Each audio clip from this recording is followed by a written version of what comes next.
34절에서 마지막 절까지 우리 같이 읽겠습니다. 34, 35, 36 같이 읽습니다. 시작.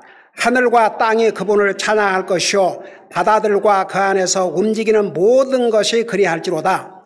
하나님께서 시온을 구원하시고 유다의 도시들을 세우시리니 이로써 그들이 거기 거하며 그것을 소유로 삼으리로다. 그분의 종들의 씨도 그것을 상속하고 그분의 이름을 사랑하는 자들이 그 안에 거하리로다. 아멘. 앉으시 바랍니다. 여러분, 피조물인 인생은 하나님을 찬양하고 경배할 책임과 의무가 있습니다. 여러분, 하나님께서 왜 우리 인생을 창조하신 줄 아세요? 우리 하나님께서 우리 인생을 창조하신 것은 우리 인생을 통해서 영광을 받으시기 위해서, 찬양과 경배와 섬김을 받으시기 위해서. 그래서 여러분 보세요. 하나님께서 모든 만물을 창조하셨지만 우리 사람을 가장 존귀한 자로 창조를 하셨다고 했어요. 하나님께서 세상 만물을 창조하실 때 우리 사람에게 주셨던 그 지적인 능력을 동물에게는 주지 않았습니다. 그래서 아무리 걔가 영리하다 해도 사람으로 말하면 나이 2살짜리 능력밖에 없어요. 그리고 모든 만물을 하나님이 창조하심에도 불구하고 사람처럼 모든 이모션의 능력을 다 가지고 있는 것이 아닙니다. 사실 짐승이 말을 하지 않는 것도 우리 사람이란 복인 줄 알아야 됩니다. 짐승이 웃지 못하는 것도 우리 사람이란 복이에요. 여러분, 개가, 고양이나 개가 씩씩 웃고 다닌다고 생각해 봐요. 그리고 말을 하고 다닌다고 생각해 봐요. 이 말 물어내고 저 말 물어내고. 그거 피곤한 노릇 아닙니까? 그거 어떻게 개, 고양이를 데리고 살겠습니까? 제가 한 번은 어디를 갔다가 10번을 타고 내려오는데 그 빌보드에 그런 것은 꼭 내 눈에 보여요.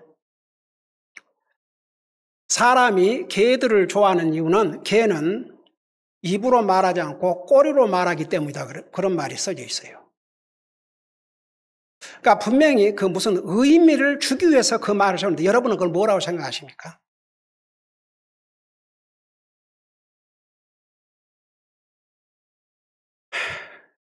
때로는 사람들이 짐승 수준에도 못 이루는 그런 삶을 사는 사람도 이 사회는 얼마나 많은지 모릅니다. 솔직히.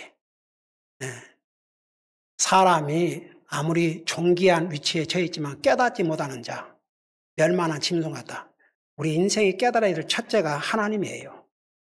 하나님께서 자연 만물에게는 그런 정적인 이모셔널 능력을 다 주시지 않았지만 우리 사람에게는 그런 능력을 다 주셨어요. 우리는 웃을 수 있고 울 수 있고 화를 낼 수도 있고 모든 걸 할 수 있지 않습니까? 그러나 동물들은 지극히 제한적입니다. 그리고 우리 사람들에게는 하나님께서 자유의지를 주셔서 스스로 결정하고 판단할 수 있는, 정말 하나님께서 얼마나 우리 사람들을 이렇게 리스펙트 해주는지 몰라요. 그렇게 만들어 놓으니까 하나님 말씀 불순종하고 자기 멋대로 살고, 그래서 결국은 죄를 범했고 그 죄값을 치르게 되고, 사람의 죄로 말미암아 사람으로 끝났습니까? 왜냐하면 다른 모든 만물은 하나님이 창조하실 때 사람을 위해서 창조하셨기 때문에 결국 사람이 범죄하니까 땅이 저주를 받다고 그랬어요. 땅이 뭔 잘못을 했는데요? 사람 때문에 땅이 저주를 받게 됐다고 그랬습니다. 거의 성경이에요. 그래서 하나님의 그 참 존귀한 피조물로 지음받은 우리 사람들은 하나님을 예배하고 찬양하고 섬기는 것이 우리의 의무요 책임이요, 그리고 동시에 하나님께서 우리 인생들을 통해서 영광을 받으시기 위해서 우리 인생을 창조하신 거예요. 자, 그래서 하늘과 땅이 그분을 찬양할 것이요 바다들과 그 안에서 움직이는 모든 것이 그리할지로다. 근데 솔직히 말해서 지난주에 제가 이 부분을 자세히 설명했는데, 사람을 제외한 자연 만물은 다 하나님 말씀에 순종하고 복종해요. 하나님은 그들을 통해서 영광을 받으세요. 사람만 안 그러고, 이 사람만. 사람 얼마나 못된 줄 아세요?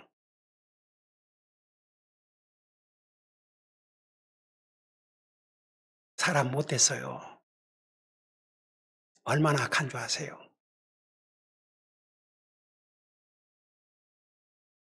이 세상에는 자기밖에 모르는 그런 이기주의자들. 자기가 살아있는 우상이라는 거 옛날에 몇 주 전에 설교했죠. 하나님보다 더 중요하면 자기가 살아있는 신이에요. 자기 가족이 하나님보다 중요하면 가족이 그들의 우상이에요. 직장이, 사업이 하나님보다 더 중요하면 그 직장과 사업이 우상이에요. 절대 잊지 마세요. 그리스도인이 안 믿는 사람과 다른 것을 한마디로 뭐냐면 뭔지 아세요? 우선순위를 알아요. 그리스도인은. 우선순위. 그 우선순위가 뭔지 아십니까? 주님을 예배하고 섬기는 것. 그게 그리스도인들의 우선순위입니다. 여기에 하늘과 땅과 그분을 찬양할 바다들과 그 안에 움직이는 모든 것이 그래야 할 줄다. 이것은 사실 짐승들은 하나님의 말씀 중요해요. 그 땅에 사는 모든 백성들이 문제예요. 사람들이 문제예요. 사람들이. 그러니까 이건 유니버설, 이것을 가리켜서 그래요. 유니버설 worship and serving God. 우주가 다 하나님을 예배하고 섬겨야 돼요. 찬양은 예배라는 것을 자세하게 설명했죠. 그러고 나서 이제 35절, 36절은 그러니까 시편 69편은 다윗이 겪었던 개인적인 고난을 통해서 앞으로 우리 인류의 메시아로 오실 예수님께서 어떤 고난을 겪으시고 어떤 배신을 당할 것을 보여주심과 동시에 미래에 일어날 일들을 예언한 내용으로 가득 차 있는 것이 시편 69편이라는데 35절은 언제 일어나냐 그러면 바로 우리 주님께서 공중 재림하신 다음 세상은 7년 대환란에 들어가고 7년 대환란 마지막 부분에 우리 주님께서 영광의 왕으로서 이 땅에 재림하셔요. 그때에 이루어질 사건을 지금 이 35절에서 말씀하고 있습니다. 거기 보니까 하나님께서 시온을 구원하시고 유다의 도시들을 세우시리니 이로써 그들이 거하며 그것을 소유로 삼으리다. 자, 하나님께서 아브라함과 이삭과 야곱에게 가나안 땅을 약속의 땅으로 주셨잖아요. 그래서 왜 그걸 가나안 땅이라 그러냐 그러면 노아의 세 아들 중에서 함의 아들들 중에서 한 사람이 가나안이라는 거 자세하게 설명했죠. 그래서 그 함의 자손들이 살고 있던 땅이 가나안 땅들이었어요. 그러니까 희족소 이런 게 다 쉽게 말하면 함의 자손들이에요. 함의 자손들. 가나안의 자손들이고 함의 자손들이고. 그러니까 그들이 살고 있는 가나안 땅, 그 땅을 가나안 땅이라고 하는데 그걸 하나님께서 약속하셨어요. 근데 하나님께서 이스라엘 백성들의 그 땅을 왜 주셨냐 그러면 그 땅에 사는 사람들이 너무너무 악하니까 그 기름진 땅을 다 망가뜨리고 하나님을 섬기는 것이 아니라 우상을 섬기고 그러니까 그들의 악이 그야말로 하늘에까지 차니까 그들을 다 쫓아내고 그 땅을 이스라엘 백성들을 주셔서 그 땅에서 하나님 잘 섬기고 살으라고. 저는요, 만일에 하나님께서 이 미국의 이 거대한 땅을 하나님 잘 믿고 살자고 미국이 오늘 낮 예배 때 자세하게 그 청교도들이 어떻게 왔는지, 그 다음에 감사절이 어떻게 미국이 시작됐는지 그거 자세하게 전해줬죠. 하나님 잘 섬기려고 이 땅에 왔지 않습니까? 근데 그 전에는 이 땅에 누구가 살았어요? 아메리칸 인디언들이 살았어요. 그들이 뭐 했어요? 그들 하나님 섬겼어요?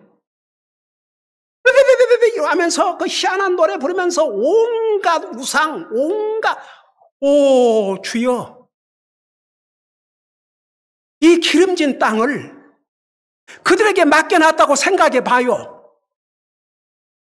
뭘 개발을 하겠습니까?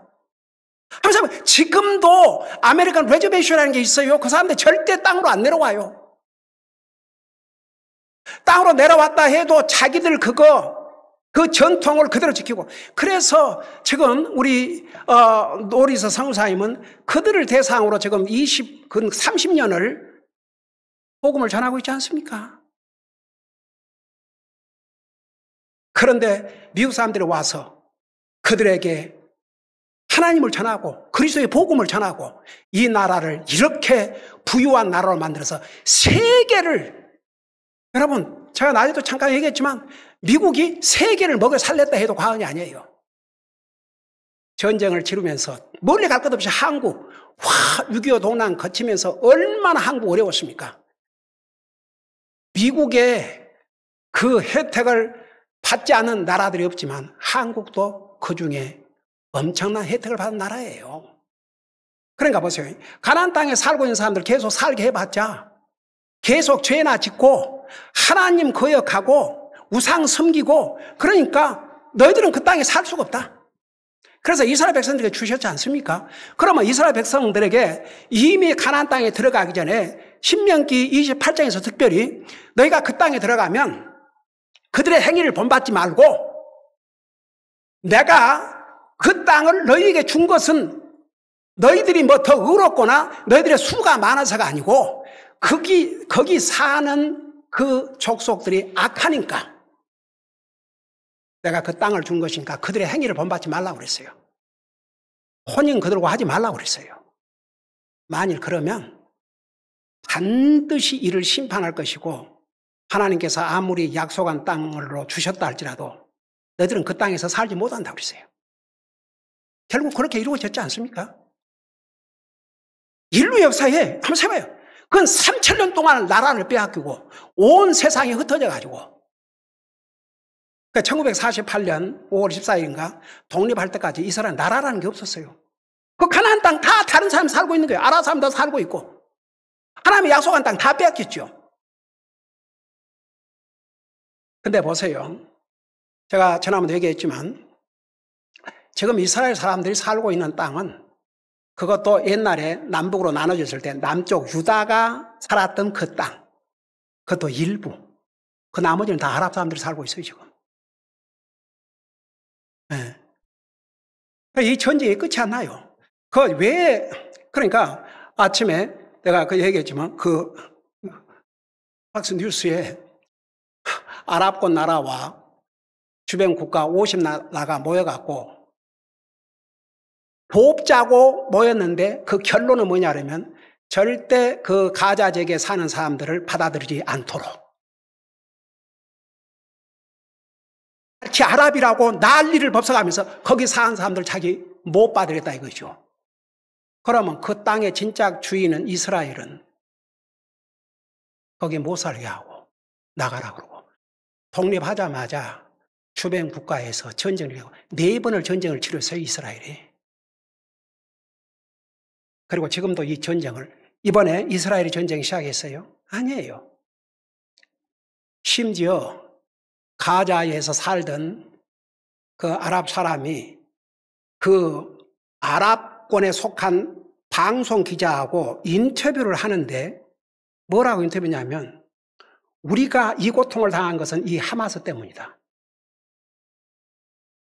이 팔레스타인 사는 사람들이 이들을 숨겨주고 해주기 때문에 이러고 얘기를 하니까 그게 뭐 알제리아 방송, 아랍권 방송인데 이건 저그들 방송으로 나가면 안 될 얘기거든요.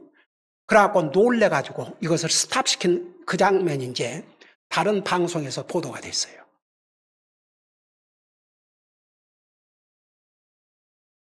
그러니까 이스라엘이 옛날에 그 가자 지구를 통치할 때는 이런 일 없었어요. 근데 거기서 나가라, 우리가 우리 스스로 하겠다고 그래가지고 이 난리가 났죠. 자, 들어보세요 이제. 그래서 이번에 이런 전쟁이 일어났는데 지금까지 이스라엘이 겪은 전쟁과는 비교할 수 없는 무서운 전쟁이 하나 남아있어요. 그거 혹시 누군지 무슨 전쟁일 줄 아세요? 그 전쟁이 언제 일어나냐 그러면, 그래서 제가 몇 주 전에 그 설교를 했죠.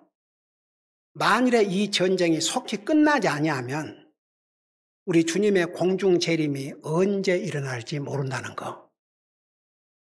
그러면 계속 이 전쟁이 끝이 안 나면 결국은 방법이 없어. 이제 유럽에서 성경에서 예언했던 다니엘서 2장에서 7장에서 예언했던 대로 옛날에 그 로마가 지금 현재 유럽이에요.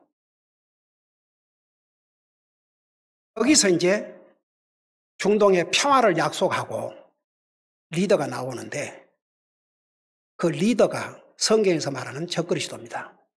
그리고 이제 이스라엘에게 어떤 성경에 나와 있는 대로요. 평화협정을 맺어요. 이스라엘에게 평화협정. 더 이상 주변 국가들이 괴롭히지 못하도록 우리가 지켜주겠다. 그렇게 해서 다시 성전 짓는 것도 허락하고 3년 반 동안은 굉장히 이스라엘에게 우호적인 게 합니다. 근데 그게 다니엘서에 요한계시록에 날수로 3년 반이라고 다 나와 있어요. 숫자, 그 날짜를 계산하면 3년 반이에요. 누가 만들어낸 얘기 아니에요. 그래서 처음에 3년 반은 이 적그리스도가 굉장히 이스라엘에게 우호적이에요. 3년 반이 끝나면 성경은 뭐라고 예언한 거니? 아예 이스라엘을 통째로 먹겠다는 얘기죠.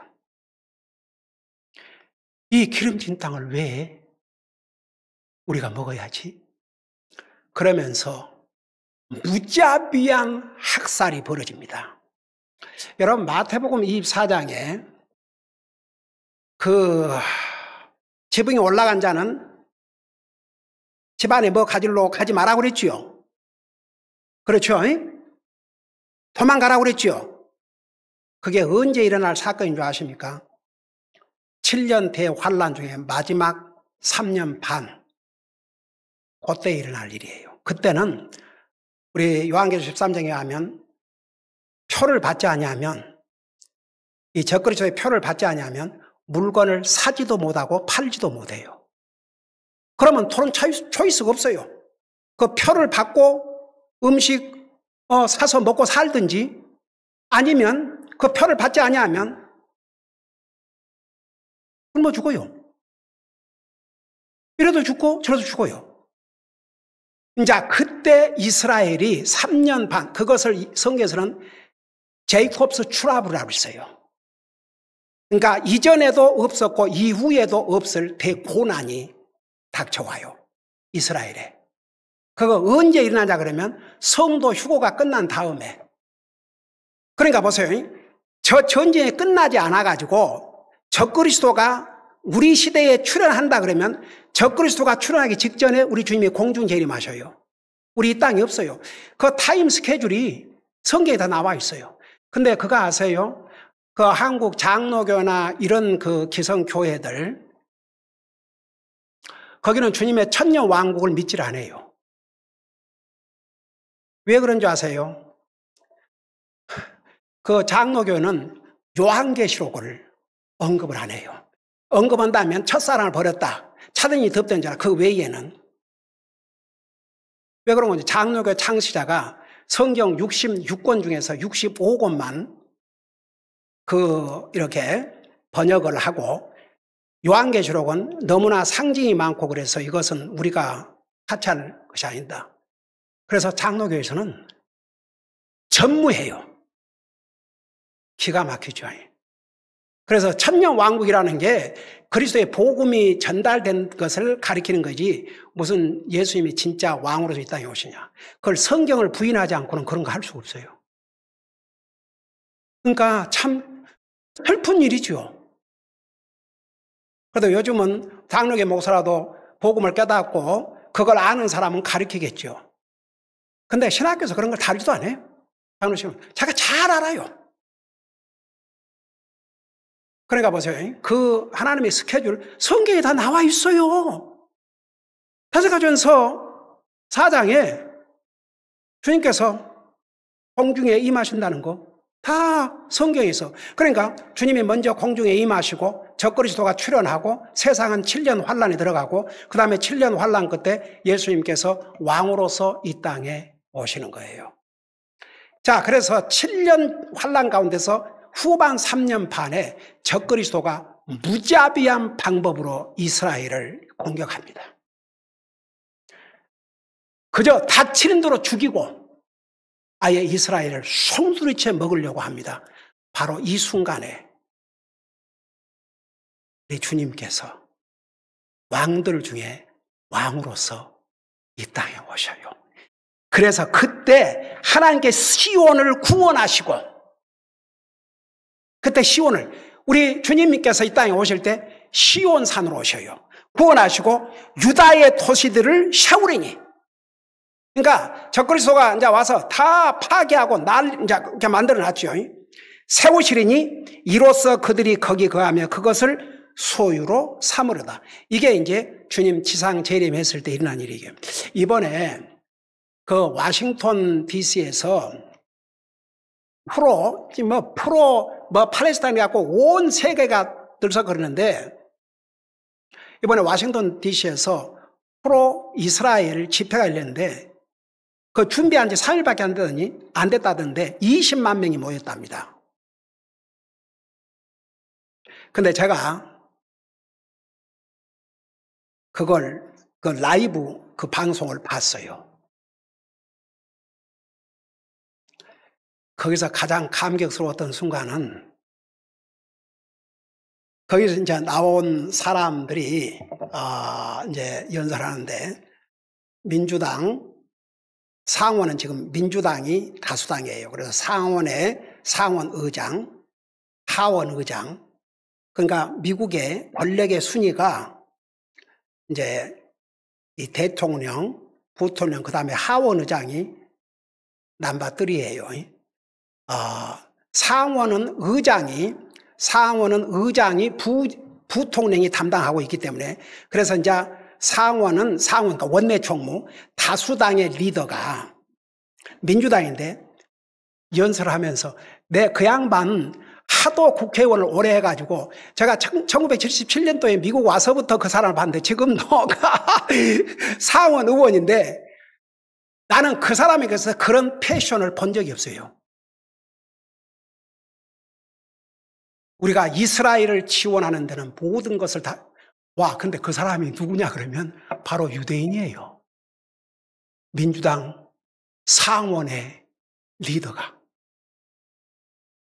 그러니까 미국 국회의원 가운데 상상해봐요. 유대인들이 얼마나 많겠는가. 그런데 보세요. 그 연설들이 끝나고 난 다음에 한 분이 나와서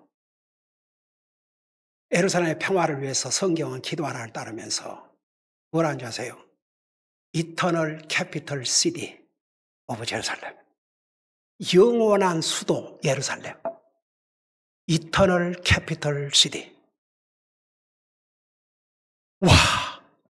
보세요. 우리 예수님께서 이 땅에 다시 오시면 예루살렘은 영원한 수도가 됩니다. 영원한 캐피털 시티가 됩니다. 그게요, 그래서 성경은 진리라니까요. 진짜 그날을 와요. 그래서 여기에 시온산을 구원하시고 유다의 도시를 세우리니 이로써 그들이 거기 가며 그것을 소유로 삼으려다. 이제 이때부터는 영원한 소유예요. 다시는 빼앗기지 않습니다. 근데 참 그 군중들에게 Eternal Capital City of Jerusalem. 이게 성경에서 우리 주님이 오셔서 세울 영원한 수도가 바로 예루살렘이거든요. 그러면서 10절 36절에 그분의 종들의 씨도, 그러니까 그분의 종들의 씨도 하나님을 섬기는 하나님의 주의 종들의 자손들, 그 다음에 씨도 그것을 상속하고 그분의 이름을 사랑하는 자들. 여러분, 주님의 천년왕국에 누구만 들어간 줄 아세요? 정말 예수님을 자기 구주로 믿고 구원받은 하나님의 사람들만 들어가요. 구원받지 못한 사람은 천년왕국에 들어가지를 않아요. 들어갈 수도 없고. 구원받은 하나님의 자녀들. 근데 이제 이 시온산, 시온, 그 다음에 유다, 하나님께서 약속하신 그 도시, 그들이 이스라엘 백성이 불순종하고 우상 숭배하면 많이 빼앗기고 그랬지만 주님이 다시 오시면 다 회복을 시키셔요. 그래서 36절에 그분의 종들의 씨도 그것을 상속하고 그분의 이름을 사랑하는 자들이에요. 나 여러분 물어봅시다. 여러분 예수님이란 이름 사랑해요, 안 사랑해요? 여러분들이 여러분의 자녀 이름 얘기하면 사랑스러워요, 안 사랑스러워요? 근데 예수님 이름 사랑스러워요?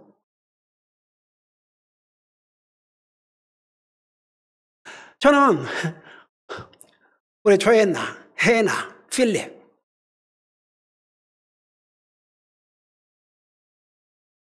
그냥 이름만 해도 가슴이 뭉클할 정도로 사랑해요. 나이가 들수록 더 사랑스러워. 제게는 순서가 분명히 있습니다. 첫째는 주님 제일 사랑하고 아무리 내 가족이라도 주님보다 될 수가 없지요.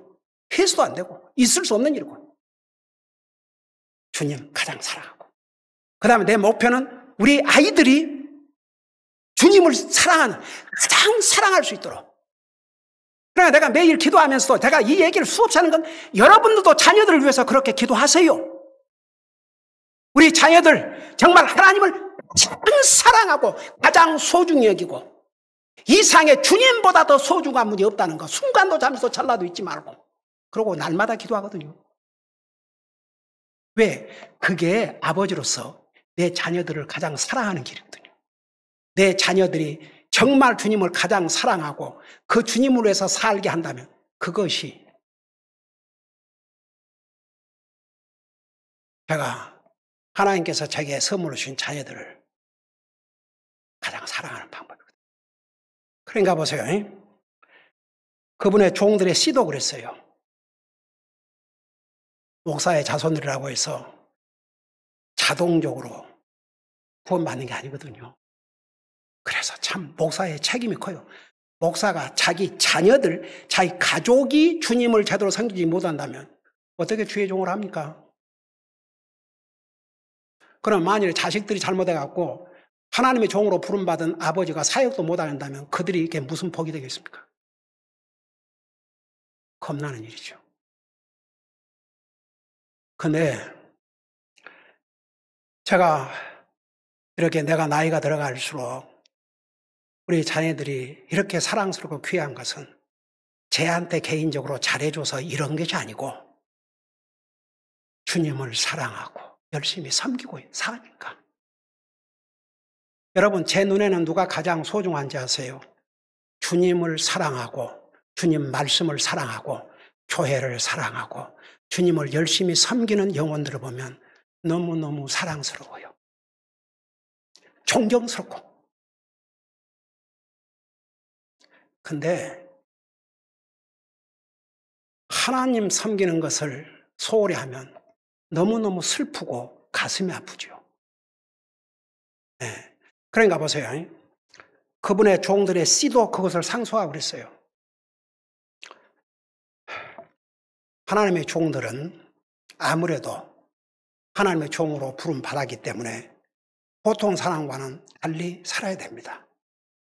저 목회하면서 얼마나 억울한 말을 들어본 적도 많고 목사가 싸웁니까?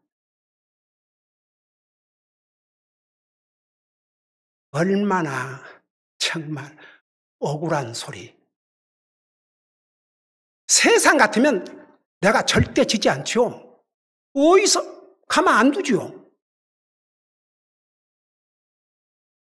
정말 베레벨 배신도 당해보고 저 배신 많이 당해봤어요. 저는 정말 한 영혼을 주님 앞으로 인도해서 바로 세워보려고 온갖 노력을 다 기울이고 복음을 전하고 다 해놓으니까 나중에 주님이 생길만 하면 다 자기 뜻대로 자기 생각대로 자기 마음대로 그렇게 해서라도 떠나갖고 주님 잘 섬기면 아멘 할렐루야. 근데 그렇게 해서 교회를 떠나가지고 정말 여기서 있을 때처럼 더 잘 섬긴다 그러면 에이멘이지만 내가 볼 때는 아니에요. 한결같이 아니야. 이건 그만큼 복음을 듣고도 주님을 제대로 섬기지 않다면 주님을 배신하는 행위고, 그렇게 정말 온갖 정성을 다해서 가리키고 전해준 목사를 배신하는 행위들이에요. 복 안 돼요? 영적으로는. 뭐 세상이야. 불신자도 잘 살고 그러는데 세상적으로 잘 살 수 있겠죠. 먹고 살고 그런 데는 지장 없이 살겠죠. 그렇지만 그게 영적으로 복이 됩니까? 그래도 저는 지금까지 그런 거 저런 거 관계하지 않고, 여러분, 제가 여러분들을 위해서 기도할 때 여러분만 기도한 줄 아세요? 근데 여러분들 가족들 다 교회를 나와요. 그렇지만 여러분 가족들 위해서 기도해요.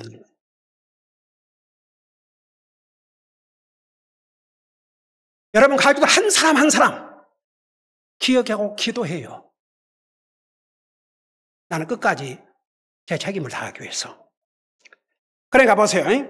그분의 이름을 사랑하는 자들이, 여러분 사도행전 4장에 보면 하늘 아래 우리에게 구원을 주시는 이름은 예수 그리스도의 이름 외에는 다른 이름이 없다 그랬어요. 그 이름을 사랑하는 자들, 이름만 들어도 사랑하는 자들. 주님 사랑하세요? 주님의 이름을 사랑하세요? 이런 메시지를 듣고도 깨닫지 못하고, 이런 메시지를 듣고도 주님을 사랑하지 못하고, 이런 메시지를 듣고도 주님의 이름을 사랑하지 못하고, 이런 메시지를 듣고도 주님을 위해서 헌신하지 못한 사람들이 있다 그러면 그건 제 책임이 아니에요. 100% 그런 사람의 책임이죠. 근데 저는 전해야 되거든요. 저는 전해야 돼요. 왜? 이게 하나님 말씀이 가르치기 때문에. 그래서 그분의 이름을 사는 자들이 다 그 안에 그 아래로다. 그러니까 예수님께서 지상 재림하셔가지고 정말 예수님부터 세상을 이제 통치할 때 거기는 구원받은 하나님의 자녀들이 들어가는데 그분의 종들의 자손들, 그러니까 하나님 믿는 사람들, 그분의 이름을 사랑한 자들, 전부 구원받은 사람들만 천년왕국에 들어가는 거예요. 여러분 보세요. 아직도 이 세상에는 말은 교회 다닌다 그러면서 전혀 이런 거 상관도 하지 않고 사는 사람들 많거든요. 근데 여러분은 이런 메시지를 들을 수 있다는 자체가 여러분들이 얼마나 복인 줄 아세요?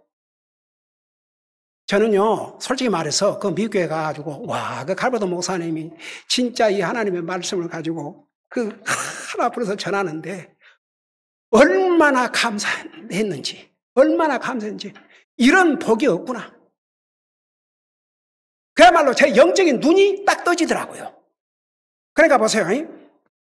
우리가 이런 말씀을 듣고 진짜 우리가 사는 삶의 목표가 뭔지부터 다시 한번 우리가 정립해야 돼요.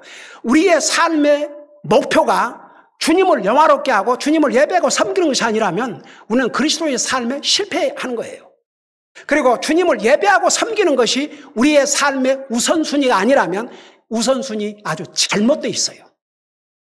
우리 알아야 됩니다. 제가 우리 아이들이 잘못해서 날마다 그 기도를 한 줄 아세요? 잘하고 있지만 아버지로서 그 책임이 얼마나 중요하다는 걸 알기 때문에. 엘리가 왜 못부려 죽은 줄 아세요? 나이도 들었지만 자기 자식들을 컨트롤 안 했다고 그랬어요. 다시는 제사장 직분을 갖지 못할 것이라고 그랬어요. 오죽하면 사무엘을 통해서 내가 내 자녀들을 나보다 더 소중히 여기고 그래서 내 자식들 한날에 죽임을 당할 것이다. 그대로 이루어졌어요. 하나님 다 보고 계셔요. 여러분 사무엘상 봐요. 사무엘상 2장 봐요. 내가 내 자녀들을 나보다 더 소중히 여기고 그래서 나는 그 말씀을 읽다가 얼마나 되게 감동인지 그 기도 한 쪽으로 됐어요. 우리 애들을 위해서. 이 세상에서 가장 소중한 분이 우리 주님이라는 사실, 우리 아이들 순간도 잠시도 찰나도 잊지 말고 매일 기도하며 말씀 읽으며 주님과 동행하는 삶, 성령님의 충만한 삶을 살게 해주시옵소서. 여러분, 이 세상의 성공은 일시적이에요. 근데 주님을 섬기지 않고 이 세상을 떠나면, 주님에 떠나면 영원한 실패자로 영원한 지옥 가고, 만일에 구원받아 하나님의 자녀라고 하면서 주님을 섬기는 것을 우선순위로 삼고 살지 않다면 그 사람은 주님을 무시하고 업신여기고, 주님은 주님이고 나는 나다 이렇게 사는 사람이에요. 그거 부인할 수 없어요. 하나님 다 아셔요. 우리 마음 다 아셔요. 여러분, 성경에 갈라디아서 뭐라고 했습니까? 스스로 속지 말라고 그랬어요. 하나님은 절대 속임을 당하지 아니하나니 심는 대로 거둔다고 그랬습니다. 여러분은 이런 메시지를 매주 듣고 있다는 자체가 얼마나 하나님께서 여러분을 사랑하신다는 증거예요. 하나님은 사랑하시는 자를 책망도 하시고 하신다고 그랬어요. 이런 메시지를 우리가 들을 수 있다는 자체가 우리에게 얼마나 큰 복이고, 저는 하나님의 말씀을 전할 때 항상 내와 내 가족 모범적으로 실천하면서 살도록 그렇게 하면서 전해요. 나는 여러분들에게는 강요하고 나는 안 하는 그런 것은 안 해요. 그러니까 보세요. 시편 69편을 마무리하면서 한 가지 보세요. 이 시편이 지금으로부터 3000년 전에 기록이 됐습니다. 3000년 전에 기록됐는데 예수님이 어떻게 배신을 당할까지 다 기록이 되어 있고, 예수님이 어떻게 고난을 받을까 다 기록이 되어 있고, 그 다음에 이스라엘이 다윗 시대는 전성기를 이루었어요. 근데 이스라엘 백성들이 불순종하다가 나라를 다 빼앗길 거 다 아시고, 하나님께서 친히 유다를, 시온을 구원해 주시지 아니하면 안 되는 상황까지 일 것을 다 미리 알려주셨는데 역사적으로 다 이루어졌어요. 하나만 남았어요. 주님 다시 오시는 거. 그래서 시편 69편을 맞이하면서 결론이 이거예요. 우리가 구원받아 하나님의 자녀로서 하나님을 예배하고 사는 것이, 예배하고 섬기는 게 우리의 삶의 목표요 우선순위가 돼야 되고, 그 다음에 하나님의 왕국에는 아무라도 들어간 게 아니라 진짜 구원받아 하나님의 자녀들만 들어가서 소유하고 산다는 거, 오늘 이 말씀을 통해서 배웠습니다. 기도하십시다. 우리 아버지 하나님, 세상 돌아가는 것을 볼 때마다 하나님의 말씀은 진리요, 하늘과 땅은 없어져도 내 말은 영원히 서리라고 하시는 이 말씀을 우리가 실감하지 아니할 수가 없습니다. 이스라엘의 나라에 일어나고 있는 이 전쟁도 하나님의 말씀을 성취하는 과정인 것을 생각해 볼 때 우리가 정말 우리는 확실히 마지막 시대에 살고 있다는 거 잊지 말게 하시고, 더 주님을 위해서 충성을 다하게 도와주시옵시고, 주님 만날 날을 항상 준비하고 사는 우리 모두가 되게 하여 주시옵소서. 감사합니다. 사랑합니다. 예수님의 이름으로 감사 기도드리옵나이다. 아멘.